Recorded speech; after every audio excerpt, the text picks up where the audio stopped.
David Comfort. You might have heard about this.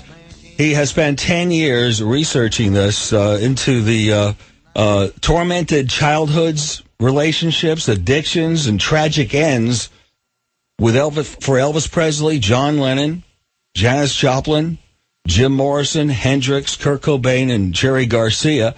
And I guess we could even add, Michael Jackson to this list.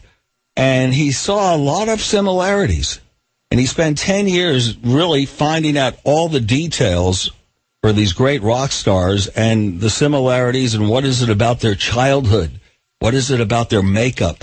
And his new book, The Rock and Roll Book of the Dead, The Fatal Journeys of Rock's 7 Immortals. David Comfort, it's good to have you on the show. Good to be here, Alan. I guess a good way to start is, 10 years. This has been your passion, obviously.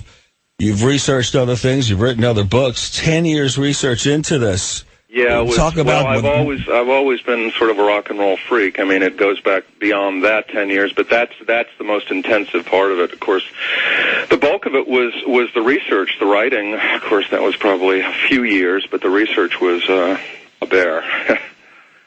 Yeah, this is what are with Michael Jackson now in the news. I guess it's a little different. With Michael Jackson, there's somebody else involved. There's obviously drugs similar to these others.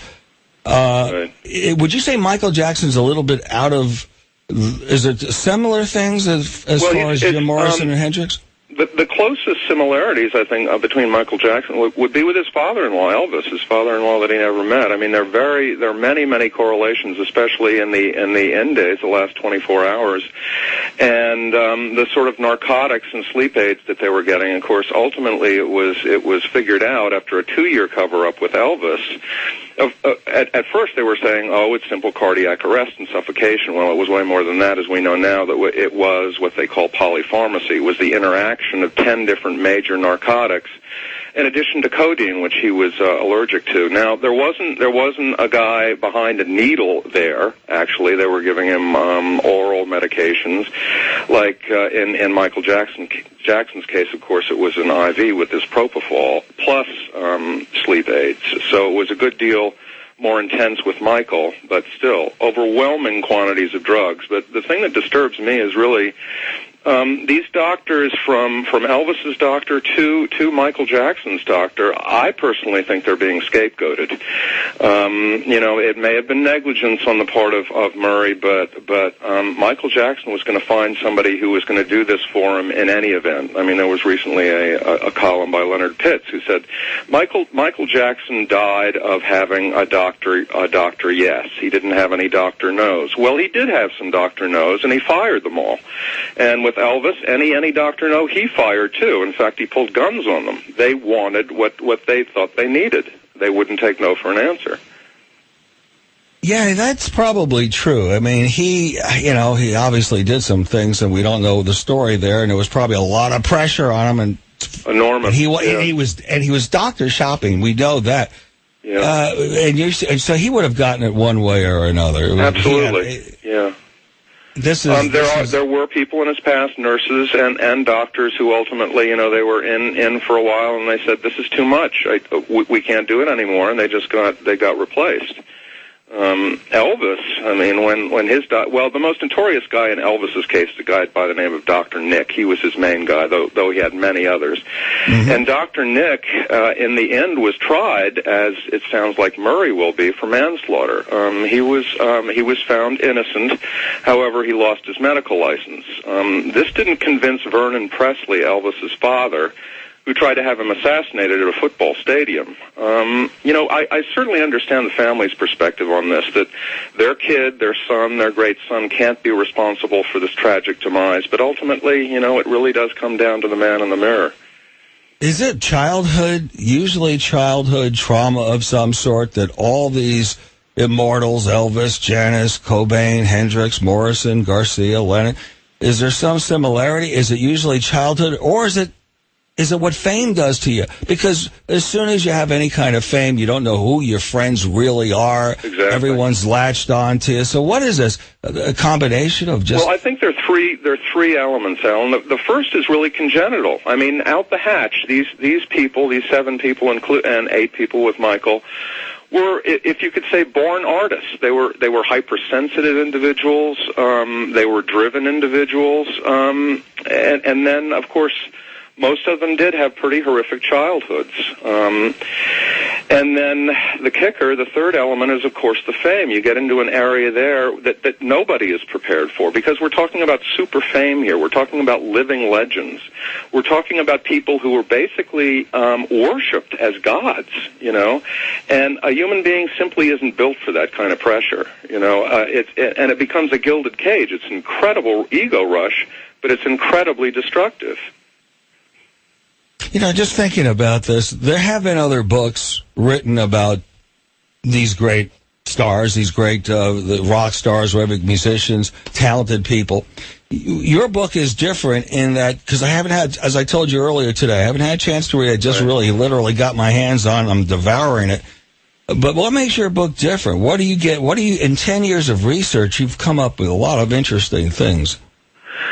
Well, of course, just on the face of it, I'm dealing with 7 stars, and of course, no one has tried. This is a very ambitious project. No one has probably tried it because it was so daunting. It certainly was for me to compare these people in depth. You know, their lives and all the incredible pressures of their lives and their personalities. So that in itself makes it unique. And then when I get into the various, well, first of all, let me explain the format of the book. It's basically 14 chapters, and 7 of the chapters, each of those 7 deal with each of the 7 stars. It's basically a biographical chapter, but I think you're learning things here that very few other people know about these stars. And then there are intervening chapters, which I called interlude chapters, which tie all the threads together of the individual stars. The first of those chapters is about their childhoods and about how traumatic they were, about all the death that they were exposed to, many relatives and friends dying. There was a lot of substance abuse in their households, alcoholism, abuse, and then I go on another connected chapter. Let's just do it this way. I'm going to just start zooming in on these things from the book, and let's just tell everybody right now, because of this thorough research, if you have any questions about Elvis, Janis Joplin, Kurt Cobain, Jimi Hendrix, Jim Morrison, Jerry Garcia, John Lennon, 866-482-1011, 866-482-1011. Good place to start, convenient place to start.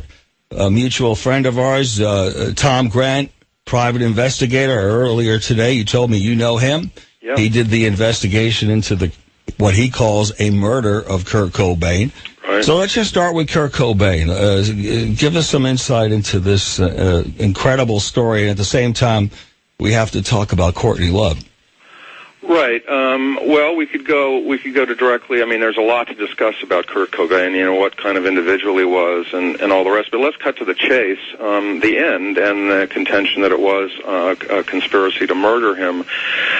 First of all, at least as far as I'm concerned, where conspiracy, I have a built-in skepticism about murder murder conspiracies, and I certainly did on this one. I mean, it's been alleged in the Hendrix case and a few others. In any case, so that skepticism understood, let's consider the motive for somebody killing him. Now, at the very end of his life, he was quitting Nirvana. You know, this is the biggest band in the world at that point. They're pulling in multi-millions of dollars.